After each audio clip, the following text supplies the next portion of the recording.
touch the sound of silence. And in the naked light I saw 10,000 people maybe. People talking without speaking. People hearing without listening. People writing songs their voices never share. And no one dared disturb the sound of silence. Fool said, you do not know.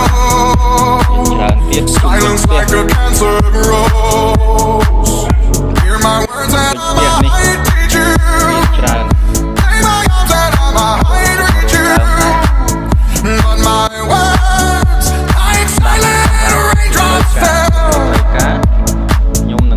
and echoed in the wells of silence. ច្រើន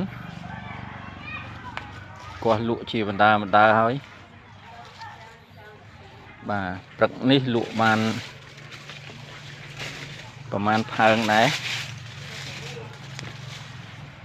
មានទាំងប្រទាលទុយពើមានដើមម៉ូលប៊ូរី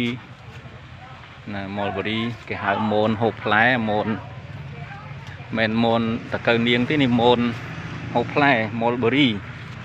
នេះច្រើនណាដាំច្រើននេះនៅផ្ទះផងនៅឯចំការខ្ញុំរឹតតែច្រើននេះផ្លែជាបន្តផ្លែច្រើននេះមានទុំមានទុំនេះទុំប្រដាក់គ្នាទុំដែរទុំមានសកៀលណាច្រើនណាខ្ញុំដាំជាកសិដ្ឋានតែម្ដងនិយាយរួមទៅ